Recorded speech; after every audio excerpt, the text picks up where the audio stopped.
밴쿠버 초대교회 주일 예배에 오신 모든 분들을 주님의 이름으로 환영하고 축복합니다. 오늘 이 한 시간 하나님의 부르심을 받은 거룩한 성도들이 모여서 주님을 찬양하며 또 예배에 올려드리겠습니다. 찬양 올려드립니다.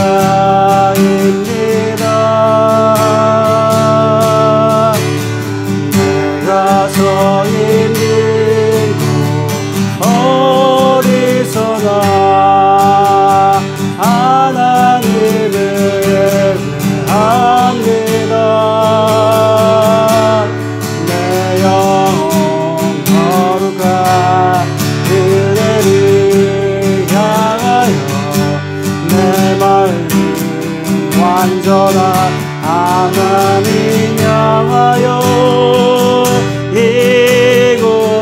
이곳에서 바로 이 시간 하나님을 예배합니다.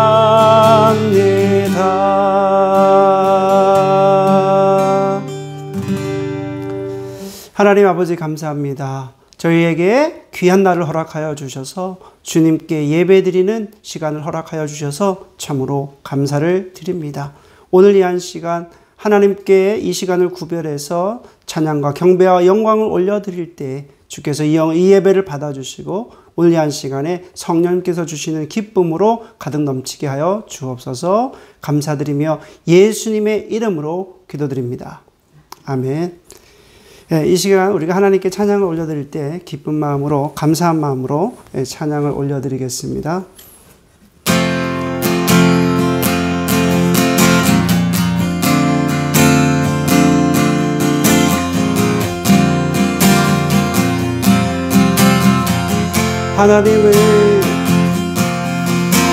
하나님을 너를 만드신 분 너를 가장 많이 알고 계시며 하나님은 너를 만드신 분 너를 가장 깊이 이해하신단다. 하나님은 너를 지키시는 분 너를 절대 포기하지 않으며 하나님은 너를 지키시는 분 너를 쉬지 않고 지켜보신단다. 그의 생각 셀 수 없고 그의 자비 무궁하며 그의 성실 날마다 새롭고 그의 사랑 끝이 없단다. 하나님은 너를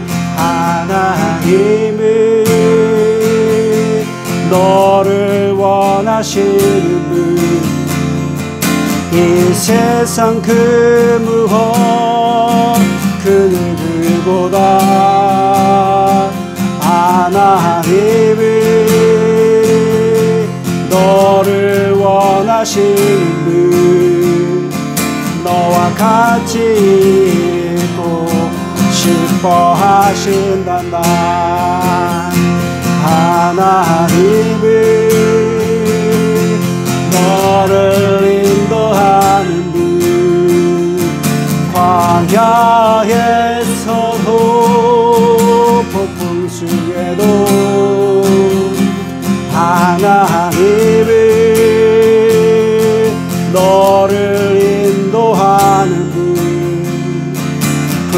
초장으로 인도하신단다. 그의 생각 셀 수 없고 그의 자비 무궁하며 그의 성실 날마다 새롭고 그의 사랑 끝이 없다마. 그의 생각 셀 수 없고 그의 자비 무궁하며 그의 성실 날마다 새롭고 그의 사랑 끝이 없다 한다. 주의 보좌로 나아갈 때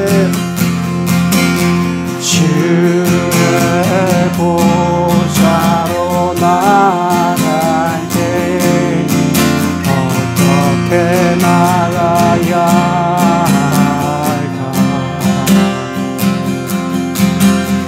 나를 구원한 주의 십자가 그것을 믿으며 가니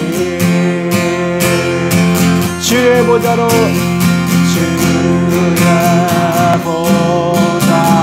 나아갈 때 나 여전히 부족하나. 나를 부르신 주의 십자가 그것을 믿으며 가니 자격 없는 내 힘이 하니 오직 예수님의 보혈로 자격 없는 내 힘이 하니 오직 예수님의 보혈로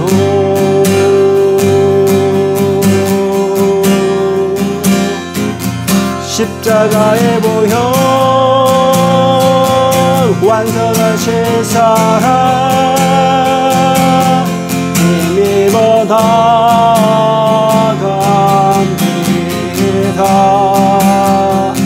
십자가의 보혈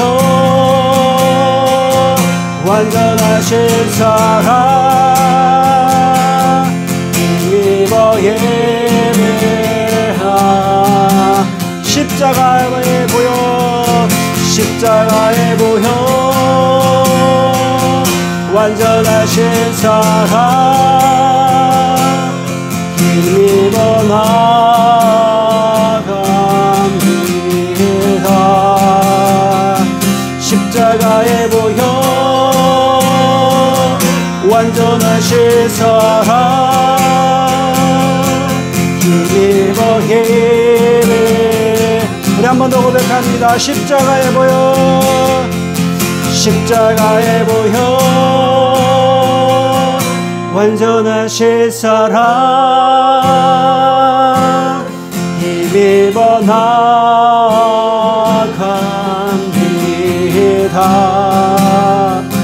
십자가의 보혈 완전하신 사랑 힘입어 예배합니다.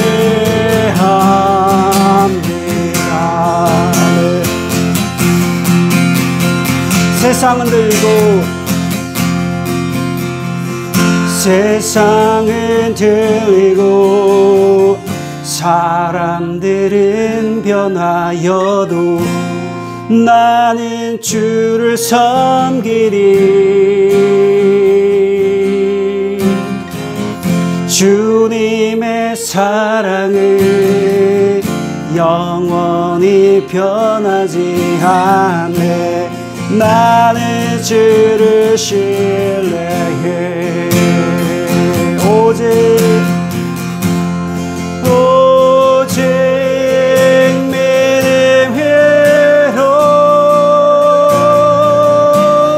믿음으로 내가 살리라.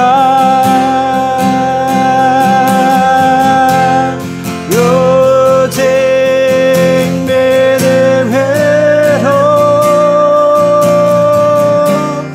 믿음으로 내가 살리라. 믿음은 들리고 사람들 주를 떠나도 나는 주를 섬기리. 주님의 나라는 영원히 쇠하지 않네. 나는 주를 신뢰해. 오직 믿음으로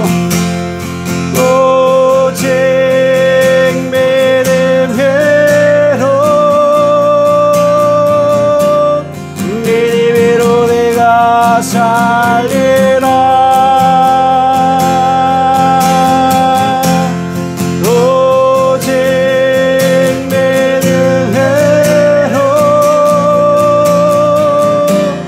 믿음으로 내가 살리라. 오직 의인은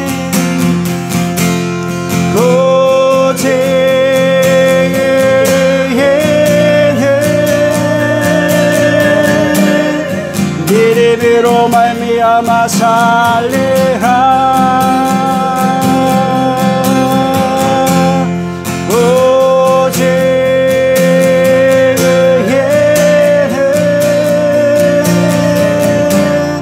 믿음으로 말미암아 살리라.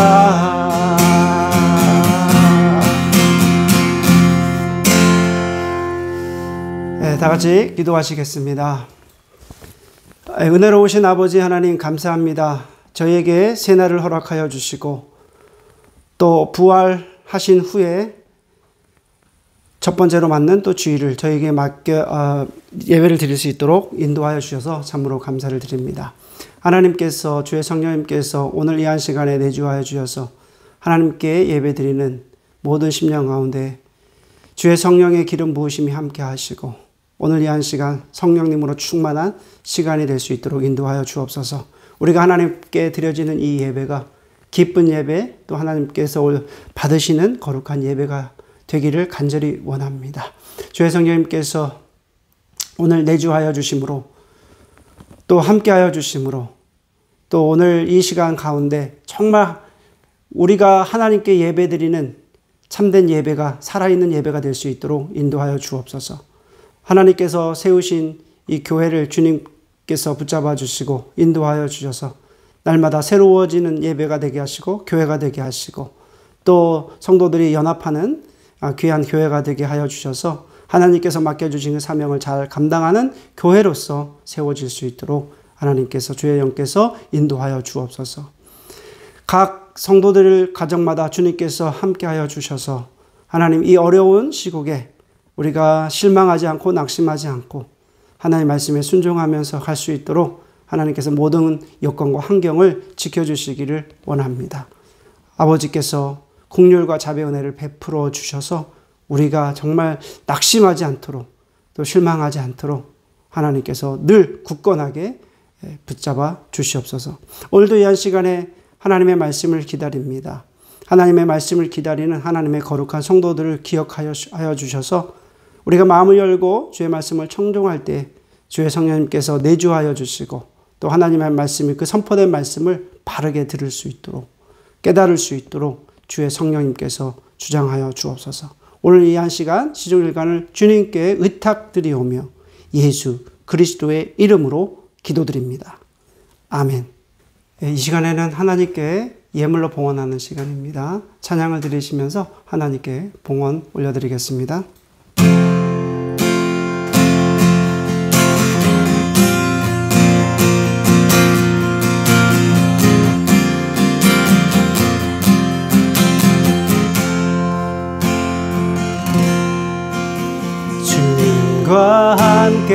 아니 이 고요한 시간 주님의 보좌 앞에 내 마음을 쏟네.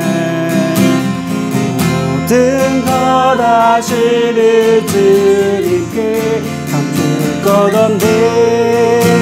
내 마음과 정성 다해 주 바라나이다. 나 염려하지 않아도 됐을 것 아시니 나 오직 주의 얼굴 구하게 하소서. 이해할 수 없을 때라도 감사하며 날마다 순종하며 주 따르리다. 엄만 나의 사랑합니다. 엄만 나의 주 알게 원하네. 모든 삶 당신 것이니 주만 섬기리. 엄만 나의.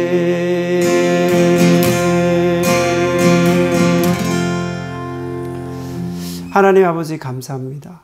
오늘 이 한 시간에 하나님께 온 맘 다해 예물로 봉헌하오니 주님께서 이 예물을 받아주시기를 원합니다.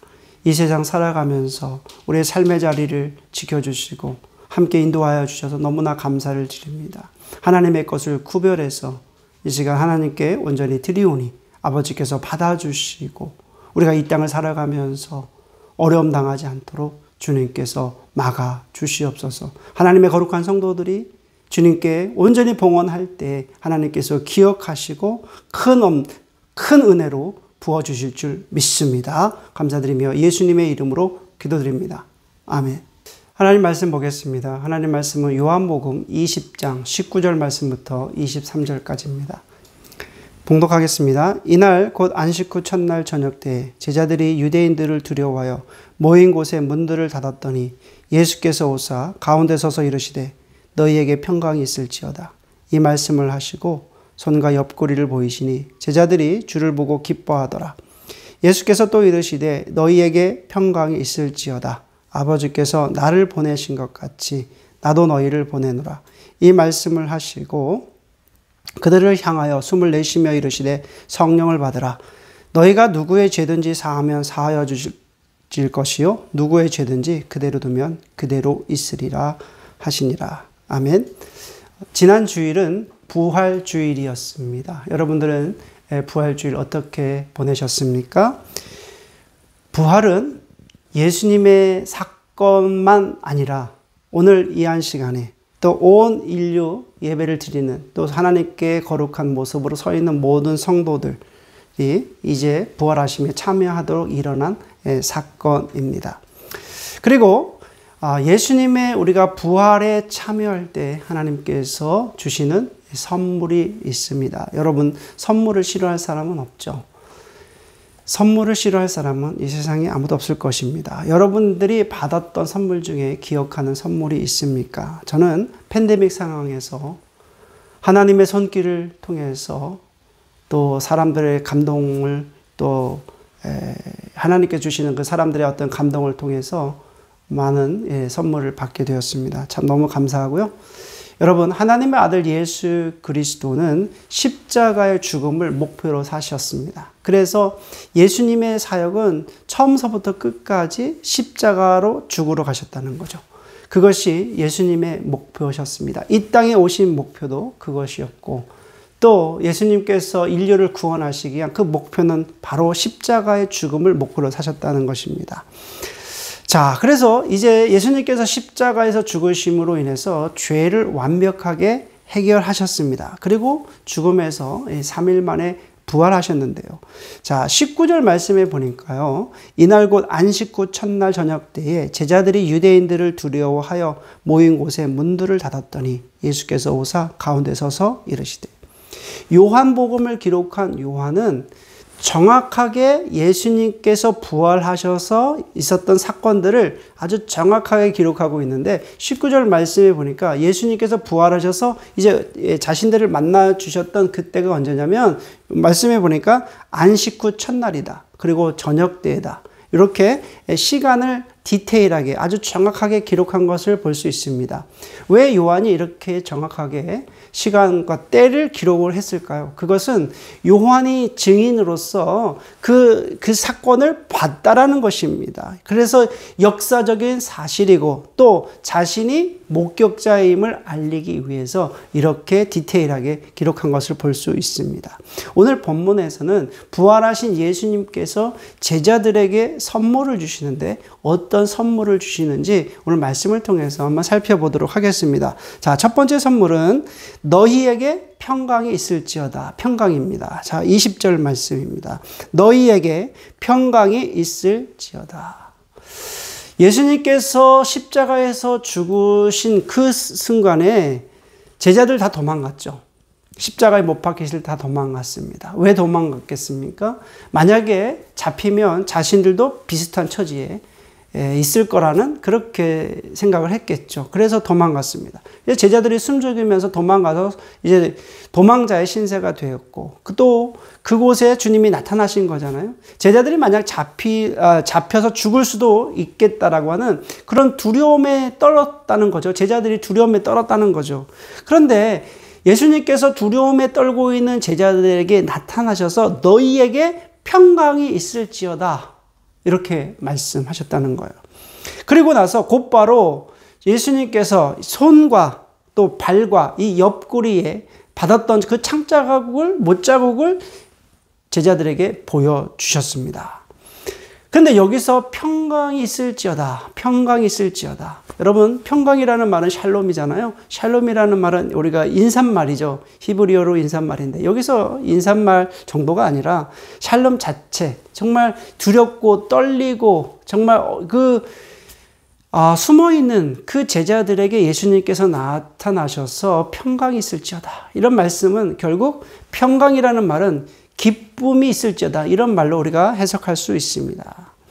제자들은 지금 위험합니다. 유대인들에게 잡히면 죽을 수도 있습니다. 죽음의 위협으로부터 상당히 두려웠을 것입니다.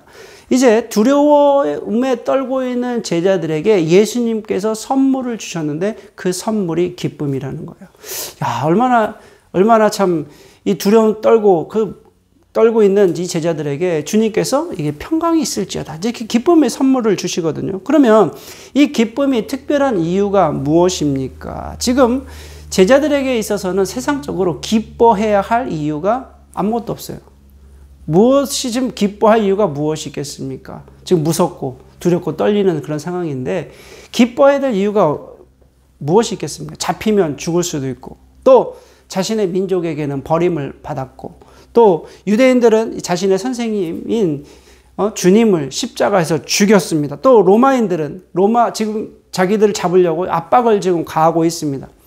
그런데 부활하신 주님께서 나타나셔서 제자들에게 선물을 주셨는데 그 선물이 기쁨이라는 거예요. 여러분, 팬데믹 상황에서 기뻐할 이유가 있습니까? 한번 생각해 봤습니다. 내가 이 팬데믹 상황에서 우리가 어떤 기쁨을 가지고 이야기를 할까? 물가는 오르죠. 코비드가 끝난다고 했는데, 벌써 3년째 이렇게 지속되고 있죠. 세상을 한번 둘러보세요. 전쟁은 여기저기서 지금 일어나고 있고, 난민들이 얼마나 많은지 모릅니다. 자연재해로 도시가 파괴가 되고, 수많은 사람들이 죽잖아요. 전염병으로 죽습니다. 기뻐해야 할 이유가 어디 있습니까? 평안하다고 해야 할 이유가 어디 있습니까? 여러분, 기뻐하십니까? 아니면 평안하십니까? 그런데 예수님께서 주시는 이 선물이 이 기쁨은 여기서 말하는 그 기쁨하고 완전히 다른 기쁨입니다. 이 기쁨은 세상의 어떤 환경으로 절대로 깨어지지 않는 기쁨이라는 거죠. 그러니까 예수님께서 주신 기쁨과 세상에서 누릴 수 있는 그 기쁨하고는 완전히 차원이 다른 기쁨이라는 것입니다. 세상이 완전히 무너져 버린다 할지라도 깨어지지 않는 평안, 깨어지지 않는 기쁨입니다. 그런데 이 기쁨이 제자들에게 어떻게 주어졌습니까? 예수님께서 어떻게 주어졌는지 오늘 21절 말씀에 이렇게 나타나 있습니다. 21절 말씀에 이 말씀을 하시고 손과 옆구리를 보이시니 제자들이 주를 보고 기뻐하더라. 자, 주님이 이 말씀, 평강이 있을지어다, 이 말씀을 하시고 손과 옆구리를 보이셨다. 그러니까 창자국, 못자국을 보이셨는데, 그리고 나서 제자들이 주를 보고 기뻐하였다. 주님이 십자가에 못 박힌 사건을 보여주실 때 제자들이 기뻐하셨다. 기뻐했다. 이 말씀이 있습니다. 즉, 여러분, 부활하신 예수님을 우리가 만나기 위해서는 그렇다면 우리가 어떻게 해야 되는가? 우리가 오늘 말씀을 통해서 한번 질문을 던져봅니다. 여러분, 부활하신 예수님을 만나기 위해서는, 오늘날 우리가 부활하신 예수님을 만나기 위해서는 십자가에서 죽으신, 못 박히신 그 주님을 만나야 된다는 거죠. 우리가 어떤 주님을 만나야 되느냐라고 얘기했을 때 그 부활하신 주님을 만나기 위해서는 십자가에 못 박히신 그 주님을 만나야 된다는 거죠. 십자가에 못 박히신, 옆구리에 창을 받으신 예수님을 만나야 되고요. 또 한 가지는 여러분, 예수님의 죽음이 있어야 우리가 부활이 있잖아요. 이거 죽지 않고 어떻게 부활하겠습니까? 부활만 우리가 따로 떨어뜨려서 생각할 수는 없는 것입니다. 여러분, 그래서 부활하신, 십자가에 죽으시고 부활하신 예수님을 만나게 되면 이 세상 어떤 환경과는 전혀 다른 기쁨을 만나게 된다는 것입니다. 지금 제자들이 살고 있는 세상은 어떻습니까? 불안하고 염려하고 걱정스럽고 지금 잡힐까봐 지금 미래도 두렵고 그래서 숨어 있는 게 아니겠습니까? 그러나 이제 그 제자들이, 그 두려움에 떨던 제자들이 부활하신 예수님을 만나고 나서는 어떻게 되었습니까? 자, 20절 그 전에 있는 말씀 한 번 더 보겠습니다. 이 말씀을 하시고 손과 옆구리를 보이시니 제자들이 주를 보고 기뻐하더라. 자, 이 말씀 20절 말씀에 보니까 제자들이 기뻐하는 이유는 단 한 가지죠. 왜냐하면 지금 세상은 변하지 않았어요. 세상은 지금 로마 군인들이 잡으려고 하고 있고 민족에겐 버림을 받았고 아무것도 세상은 변한 건 없지만, 환경은 변한 건 없지만 이 제자들이 기뻐한 이유는 부활하신 예수님을 만나고 기뻐했다는 것입니다. 다른 이유는 없습니다. 예수님을 만나니까 기뻐한 거지 다른 이유는 없습니다. 여러분, 세상에서의 기쁨은 무엇입니까? 여러분들의 기쁨은 무엇입니까? 아마 대동소이할 거예요. 한 10만 불 복권에 당첨됐다라고 하면 여러분 기뻐할 수도 있겠죠. 아니면 우리가 또 투자한 곳이 그 투자한 금액이 올랐거나 아니면 집값이 상승했거나 뭐 여러 가지 이 돈에 관계된 일들을 통해서 내가 좀 돈을 벌었다. 그러면 우리가 기뻐할 수 있는 거 아니겠습니까?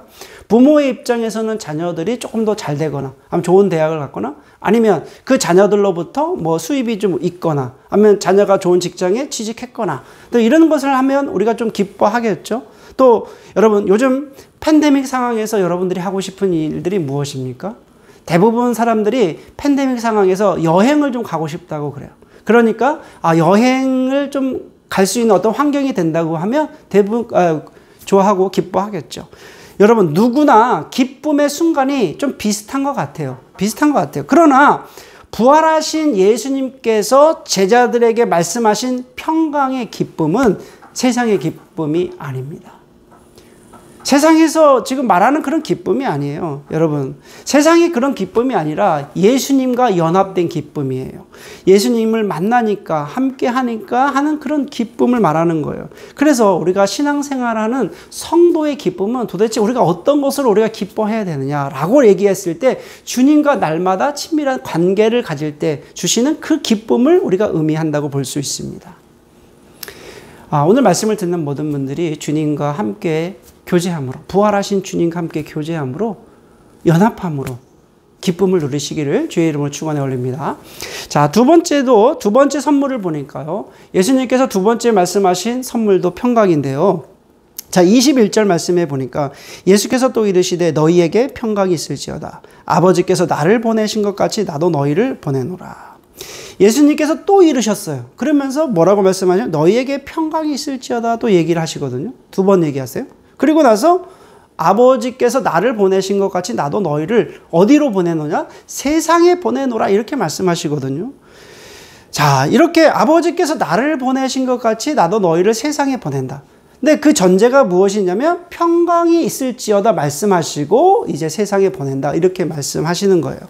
그래서 이제 제자들이 부활하신 예수님을 만난다는 그 의미는 그러니까 십자가에서 죽으신 예수님을 만나고 또 죽었다가 3일 만에 부활하신 그 예수님을 만나게 되면은 결국 그 부활하신 예수님과 만나고 난 이후에는 이제 그 다음에 제자들을 세상에 보내신다는 거예요. 그러면 지금 2번째로 말씀하신 그 평강에 대한 의미는 이제 성도는 하나님의 부르심을 받은 성도는 하나님께서 성도를 이 세상에 보내셨잖아요. 여러분이나 저나 하나님께서 세상에 성도를 보내신 거예요. 그러면 보내신 분이 세상에 우리를 보내셨는데 보내신 분이 그냥 보내신 것이 아니라 하나님의 거룩한 자녀들을 성도들을 이 세상에 보내실 때는 형통이라고 하는 선물을 주셨다는 거예요. 그냥 보내신 게 아니라는 것입니다. 하나님의 거룩한 성도들을 이 세상에 보내실 때는 형통의 선물을 주셔서 보냈다는 것입니다. 여러분, 부활하신 주님을 제자들이 만나게 되니까 얼마나 기뻐요. 기쁨이 넘치잖아요. 그 주님, 이제 죽었다고 끝이 났다고 생각했던 그 제자들이 주님을 만나게 되니까 얼마나 기쁘게 됩니까? 그런 가운데 여러분, 그렇게 기쁨이 충만한 상태에서 보내지게 된다는 거예요. 자, 왜 그렇게 기쁨이 충만한 상태에서 세상에 보내지게 됩니까? 왜 그렇습니까? 세상에서 해야 할 미션이 있기 때문에 그렇죠. 세상에서 해야 할 사명이 있다는 거예요. 예수님께서 제자들을 왜 그냥 보내셨습니까? 그냥 보낸 게 아니에요. 예수님께서 제자들을 이 세상에 보내신 이유는 제자들이 세상에서 해야 할 미션과 사명이 있기 때문에 예수님께서 기쁨이 충만한 가운데서 이제 세상에 보내셨다는 것입니다. 그래서 주님은 아버지께서 나를 보내신 것 같이 나도 너희를 세상에 보낸다 이렇게 말씀하신 것입니다. 하나님의 뜻을 성취하기 위해서 예수님께서 이 땅에 오셨고 마찬가지로 우리도 하나님의 뜻을 그 사명을 감당하기 위해서 세상에 우리도 보냄을 받았다는 것입니다. 그런데 세상에 보내실 때 그냥 보내시지 않고 형통의 선물을 주셨다는 것입니다. 여러분, 세상에서 일어나는 모든 일은 하나님의 역사 안에 있습니다. 그렇죠. 하나님의 역사 안에 우리는 그 안에 들어있는 것입니다. 하나님께서 살리시면 사는 거죠. 하나님께서 죽이시면 우리가 살 수 있습니까? 그렇지 않습니다. 우리가 지금 고통받고 있는 이 팬데믹 상황도 하나님의 손 안에 있다는 거예요. 하나님께서 지금 당장이라도 멈추시면 이 팬데믹 상황이 멈출 수도 있다는 거예요. 그것이 역사를 주관하시는 하나님의 안에 있다는 그런 사실입니다. 그래서 여러분, 지금 러시아, 우크라이나 전쟁 얼마나 심합니까? 그 전쟁도 마찬가지로 여러분 수많은 사람들이 전쟁을 통해서 죽고 다칩니다. 인간의 욕심으로 인해서 그 전쟁이 시작이 됐잖아요. 마찬가지로 여러분 바벨탑 사건을 생각해 보면 결국 인간의 욕심으로 바벨탑을 세웠는데 결국 그 끝은 사망입니다. 죽음입니다. 마찬가지로 세상에서 일어나는 모든 일은 하나님께서 역사를 주관해 가신다는 거예요. 세상 사람들이 보기에는 미련해 보이고 세상 사람들이 보기에는 우둔해 보이고 실패자로 보이고 세상 사람들이 보기에는 불안해 보일지 모릅니다. 하지만 여러분, 부활하신 주님과 함께 연합한 성도는 모든 일에 감사와 기쁨이 넘치고 이 세상에서 형통한 삶을 산다고 하는 것입니다. 여러분, 부자가 나쁩니까? 그렇지 않아요. 부자에 처한다고 해서 그것이 나쁜 것이 아니에요. 교만한 것이 아니라 하나님과 함께한 형통한 부자는 물질을 사용할 줄 아는 거예요. 사람을 살리는 그 물질이 돼야 된다는 거죠. 여러분, 가난해 있다고 해서 그것이 나쁜 것입니까? 내가 가난해서 내가 원망하는 것이 아니라 하나님과 함께한 형통한 그 가난은 자족할 수 있는 믿음이 있다는 거예요. 여러분, 돈이 없어서 좀 불편은 하지만 그것 때문에 원망하지 않고 하나님께서 주신 만큼 먹고 살 수 있는 믿음이 있다는 것이죠. 그러므로 여러분, 하나님과 형통한 삶은 다른 사람과 타인과 나와의 삶을 비교하는 것이 아니라 주신 것에 대한 감사가 있습니다. 그러므로 살아있는 것이 감사고 또 죽는 것도 감사입니다. 근데 그러니까 우리가 형통한 거죠. 세 번째 선물은 부활하신 예수님께서 주신 선물이 성령님이십니다. 자, 22절 말씀입니다. 이 말씀을 하시고 그들을 향하사 숨을 내쉬며 이르시되 성령을 받으라. 그러니까 예수님께서 세 번째 이제 주신 선물이 성령님이신데 십자가에 죽으신 예수님과 연합하게 되고 그렇게 연합하게 되면 예수님과 함께 부활하게 되죠. 여러분 부활하신 예수님과 연합하게 되면 이때 주시는 선물이 있는데 그 선물이 성령님이십니다. 주님과 연합하게 될 때 부활하신 주님과 함께 연합하게 될 때 우리에게 주시는 그 선물이 성령님이십니다. 여러분 성령님이 내 마음에 오시고 나의 삶의 자리에 오시며 평강이 임하고 형통한 삶을 살게 됩니다. 그리고 이제 부활하시고 승천하신 그 주님과 함께 더불어서 동행하기 때문에 이제 천국의 현실이 이제 내 삶에 실감되어지는 거예요. 아, 천국이 저 영원한 천국이 저 하늘에만 있는 것이 아니라 내가 살아가는 삶의 자리에 천국이 임하게 된다는 것입니다. 성령님께서 날마다 함께 하실 때 일어나는 사건은 제가 한번 이 말씀을 통해서 그럼 성령님께서 나의 삶에 주관하시고 내 삶의 인도자가 되셔서 연합하게 될 때 도대체 어떤 일이 일어나는가 살펴보니까요. 첫 번째로 생각해 보는 것은 데일리 말씀을 묵상할 때마다 실감되어지는 말씀을 경험한다는 거예요. 그러니까 말씀이 살아있고 그 말씀을 통해서 내가 가려고 하는 그 인생을 주님께서 인도하신다는 것을 알게 돼요. 여러분 2000년 전에 그 사건이 믿어진다는 거예요. 2000년 전에 일어났던 그 십자가의 그 사건이 이해가 되고 믿어지게 되고 또 주님께서 말씀하셨던 그 말씀이 우리가 실감되어진다는 것입니다. 믿어진다는 것입니다. 그리고 날마다 주님의 그 손과 발에 못 박힌 그 못자국이 옆구리에 그 창짝을 보면서 기도하게 된다는 것입니다. 그때마다 성령님께서 감동을 주신다는 거예요. 말씀을 묵상할 때마다 하나님의 성령님께서 감동을 주세요. 그리고 여러분 또 한 가지는 뭐냐면 예수님의 죽으심이 나의 죽음이 되고 예수님의 그 부활하심이 나의 부활이 된다는 거예요. 성령님을 선물로 받으니까 성령님이 함께 하시니까 예수님의 그 죽음이 나의 죽음이 되고 예수님의 부활이 나의 부활이 되게 해 주신다는 거예요. 그러니까 천국의 현실도 그 막연한 천국이 아니라 내가 살아가는 이 세상이 천국의 현실로 우리가 실감할 수 있다는 거예요.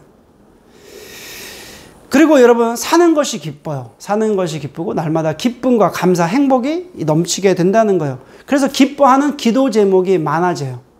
그리고 하루에도 기쁨이 있어서 웃음이 넘치게 돼요. 웃을 수 있잖아요. 이 어려운 상황에서도 웃을 수 있어요. 감사하는 감사 제목을 한번 여러분들이 적어보세요. 성령님이 선물로 받은 사람들은 감사하는 기도 제목이 하루에 20개도 넘어요. 내가 기뻐할 수 있는 그 기쁨의 제목들이 20개가 넘고요. 또 내가 행복할 수 있는 행복의 조건들이 20개가 넘다는 건 참 많아요. 그러니까 형통하는 삶이 실감되어진다는 거죠. 실감이 되어집니다. 그리고 사람들을 만날 때마다 하나님께서 성령님께서 감동을 주세요. 긍휼함을 주시고 왜 이 사람을 만나게 되었는가? 또 내가 마주하는 그 사건을 통해서 하나님께서 왜 이 사건을 만나게 해주셨는가? 깨닫게 해주신다는 거예요. 그래서 하나님의 긍휼하심을 알게 되고 품을 수 있는 마음을 주십니다. 성령님께서 품을 수 있는 마음을 주세요. 예전 같으면 그런 상황이 맞닥뜨릴 때 그런 사람을 만났을 때 아주 사람 같지도 않고 서로 대우하지도 않았겠지만 성령님의 선물로 받은 사람들은 하나님의 긍휼하심을 가지고 품을 수 있게 된다는 것입니다. 여러분 비즈니스 할 때도 담대한 마음이 생겨요. 왜 담대한 마음이 생깁니까? 이 비즈니스도 하나님께서 허락하신 비즈니스니까 잘 돼도 감사, 망해도 감사가 된다는 거죠. 왜냐? 하나님의 뜻과 섭리가 있기 때문입니다. 자, 그리고 이제 마지막에 주신 선물은 죄 사함의 권세를 선물로 주십니다. 23절 말씀입니다. 너희가 누구의 죄든지 사하면 사하여질 것이요 누구의 죄든지 그대로 두면 그대로 있으리라 하시니라. 자, 23절 그 문맥을 잘 읽어보면요. 여기서 너희가라는 말씀이 있죠. 근데 이 너희가라는 이 문맥의 이 문맥을 누구로 볼 것인가에 대해서 개신교와 카톨릭의 해석이 달라요. 그러니까 너희가가 도대체 누구인가? 그런데 너희가를 카톨릭은 어떻게 해석했냐면 예수님의 그 제자들 가운데 수제자였던 베드로를 가리킨 것이다. 그렇게 이해를 했습니다. 베드로가 여기서 말하는 너희는 베드로일 것이다. 이렇게 해석을 해서요. 이제 베드로의 뒤를 잇는 그 교황들이 있잖아요. 이 교황에게 사제권이 있다라고 이 카톨릭은 해석을 했습니다. 하지만 여러분 이 문맥상을 잘 읽어보시면 여기서 말하는 너희는 그 베드로를 가리킨 것이 아니라 이거 제자들을 우리가 가리킨 것으로 볼 수 있죠. 여러분 그렇다고 한번 생각해 보십시오. 인간에게 사죄하는 권세가 있습니까? 인간에게는 사죄하는 권세가 있을 수 없습니다. 예수님께서 말씀하신 죄를 사하는 권세, 이 의미는 우리가 요한복음의 그 요한의 성령론을 우리가 좀 이해할 필요가 있습니다.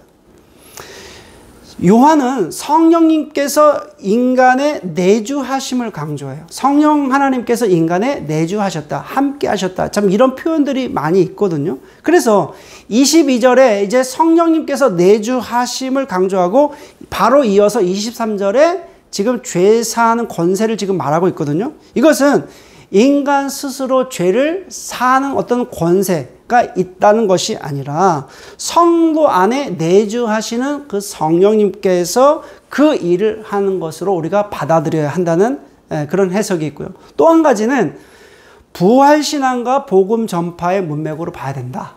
자, 이 말씀은 어떤 의미가 있냐면 주님의 부활을 믿잖아요. 그 주님의 부활을 믿는 제자들이 이제 복음을 전하게 되죠.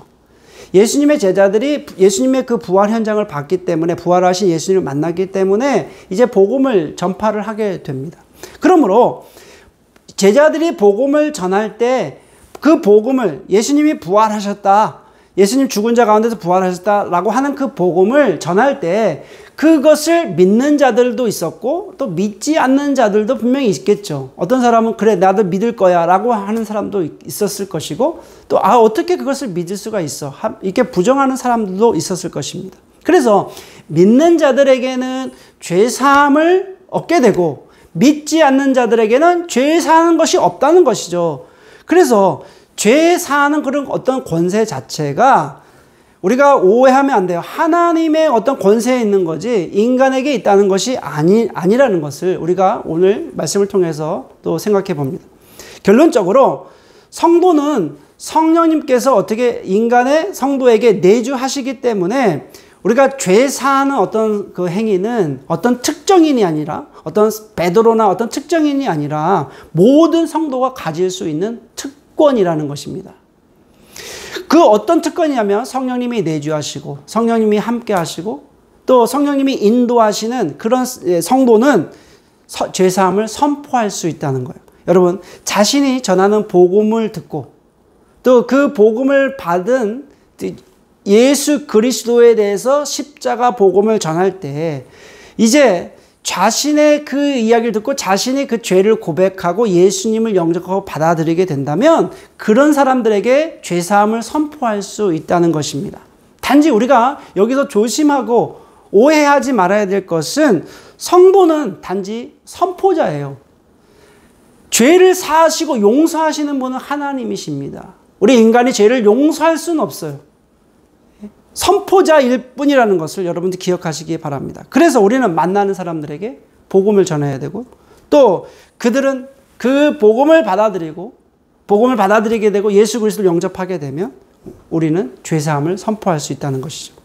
자, 오늘 말씀을 통해서 결론을 맺겠습니다. 예수님께서 부활하심으로 제자들에게 부활의 선물을 주셨듯이 오늘을 사는 우리에게도 동일한 선물을 주십니다. 그래서 예수님께서 이제 선물을 주시는데 어떤 선물을 주셨습니까? 그 선물은 평강이에요. 기쁨이에요. 어떤 상황에서 기뻐할 수 있는 그 평강의 기쁨을 성도에게 주셨다는 것입니다. 두 번째 선물도 평강이라는 거예요. 이제 하나님과 예수님과 부활하신 예수님과 연합한 성도에게 이제 세상으로 가서 사명을 주셨는데 어떤 사명을 주셨습니까? 형통하는 형통의 선물을 주셔서 이 세상에서 어떤 일을 처하든지 간에 환경에 지배받지 않고 살 수 있는 형통을 선물로 주셨다는 것입니다. 세 번째 선물은 성령님이신데 예수님께서 이제 성령을 받으라 이렇게 말씀하신 것은 명령이십니다. 성령님이 있어도 되고 없어도 되는 것이 아니라 이제 보내심을 받은 성도에게는 성령님이 반드시 있어야 돼요. 성령님은 보혜사입니다. 성령님은 헬퍼, 도와주시는 분이시고 성령님은 카운셀러예요. 우리의 모든 것을 인도하시는 분이십니다. 자, 성령님이 오셔서 나와 함께 하시면 도와주시는데 어떻게 도와주시냐면 끝까지 도와주십니다. 사단에게 끌려가지 않도록 끝까지 도와주시는 분이 성령님이십니다. 또 어려울 때는 상담대가 되어주셔서 하늘의 지혜로 위기를 극복할 수 있도록 도와주시는 분이 성령님이십니다. 또 우리 인생이 어디로 가야 될지 갈팡질팡할 때는 성령님은 우리의 코치가 되어주셔서 올바르게 갈 수 있도록 인도하여 주시는 분이 성령 하나님이십니다. 오늘 말씀을 통해서 부활하신 주님과 연합하셔서 또 예수님께 주신 선물을 다 받으셔서 나에게 주신 사명을, 우리에게 주신 사명을 잘 감당하는 하나님의 거룩한 성도가 되시기를 주님의 이름으로 축원해 올립니다. 기도하시겠습니다. 하나님 아버지 감사합니다. 오늘 주신 말씀을 통해서 부활하신 주님께서 제자들에게 선물을 주셨듯이 오늘 우리에게도 선물을 주신 줄 믿습니다. 주님께서 주신 선물을 우리가 잘 받아서 또 이 땅에서 우리가 기쁨을 가지고 또 평강으로 또 형통의 선물로 받아서 우리에게 주신 사명을 잘 감당하는 하나님의 거룩한 백성이 될 수 있도록 인도하여 주옵소서. 부활하신 그 주님과 연합한 하나님의 거룩한 성도가 되어서 우리가 살아가는 모든 삶의 자리가 또 힘들지 않도록 주의 성령님께서 내주하여 주옵소서. 감사드리며 예수님의 이름으로 기도드립니다. 아멘. 마지막 찬양을 하나님께 올려드리겠습니다.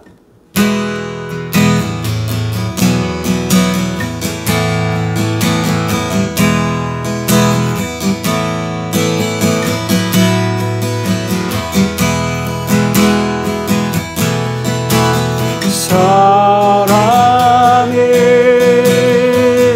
넘치기보다 사랑이 넘치는 교회 섬김을 원하기보다 섬김의 기쁨 알아가는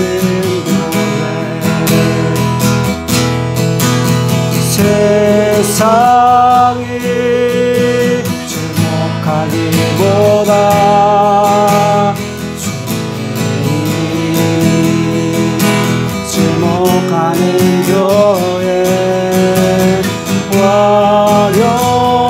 화려한 겉모습보다 중심이 주를 향한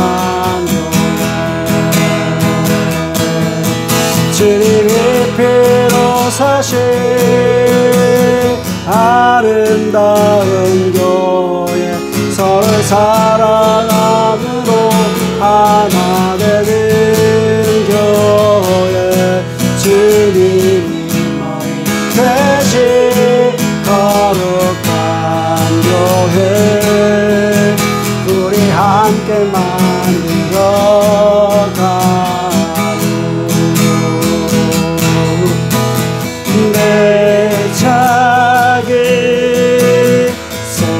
생각보다도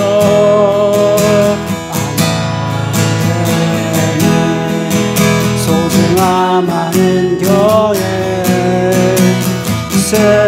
세상에 알려지기보다 서로가 서로 피하는 주님의 피로 사신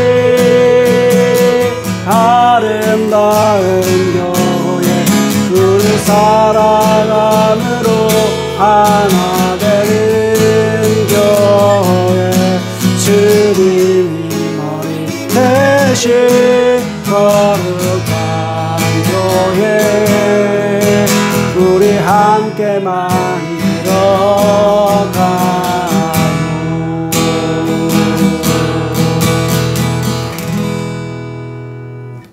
기도하시겠습니다. 지금은 우리 주 예수 그리스도의 은혜와 우리 아버지 하나님의 그 크신 사랑과 성령 하나님의 감동, 감화, 교제, 교통하심이 이 한 시간 하나님께 예배를 드리고 삶의 자리로 돌아가는 하나님의 거룩한 성도 위에 삶 속에 지금부터 영원히 거하시기를 주 예수 그리스도의 이름으로 축원하옵나이다. 아멘. 주일 예배를 마쳤습니다. 강고 말씀 드리겠습니다. 오늘 주일 예배를 드리는 모든 분들을 주님의 이름으로 축복합니다. 밴쿠버 초대교회 소식은요, 주일 예배 시간 대면 예배를 우리가 드리고 있는데요. 오전 12시 예배 드립니다. 그리고 이 예배는 그 유튜브로 방송이 되니까요. 여러분들이 혹시 예배를 놓치신 분들은 온라인으로 예배를 드릴 수 있습니다. 그리고 코로나19 팬데믹을 위한 기도인데요. 여러분들이 그 오미크론이 이제 전 세계에 확 퍼져 있잖아요. 좀 하루속히 멈춰져서 이제 우리가 정상적으로 돌아올 수 있도록 기도 부탁하고요. 또 전 세계 어려움 당하는 나라들이 있는데요. 특히 우크라이나 그 사태를 위해서, 전쟁을 위해서 꼭 기도 부탁드리겠습니다. 박해받고 있는 10나라, 수많은 나라들, 북한, 아프가니스탄, 소말리아, 리비아, 파키스탄, 에리트리아, 예멘, 이란, 나이지리아, 인도. 그 외에도 참 수많은 나라들이 있죠. 여러분들이 생각나실 때마다 꼭 기도해 주셨으면 좋겠습니다. 데일리 브레드 말씀 묵상은 월요일서부터 금요일까지 묵상 말씀을 우리가 나누고 있는데요. 우리가 여러분들이 기도 제목 있으시면은 묵상하시다가 또 여러분들이 알려주시면 함께 성도님들과 기도하는 시간을 갖도록 하겠습니다. 그리고 협력 선교사님들을 위해서 기도 부탁합니다. 케냐 윤수한 선교사님 고아원 사역하고 계시는데요. 지치지 않고 또 그 사역을 잘 감당할 수 있도록 우리가 기도가 참 많이 필요합니다. 또 베트남의 이은호 선교사님 희망학교 사역하고 계시는데 또 이 사역에 연합하여서 함께 갈 수 있도록 건강 지켜달라고 기도해 주시면 좋겠고요. 그리고 캄보디아의 김성태 선교사님 유치원 사역하고 계시는데 또 이 사역도 주님의 은혜 안에서 잘 진행될 수 있도록 여러분들이 기도 부탁드리겠습니다. 네, 굿미션 밴쿠버 일본의 선교를 위해서도 기도 부탁드리겠습니다. 한 주간도 주님과 동행하시고 다음 주에 뵙겠습니다.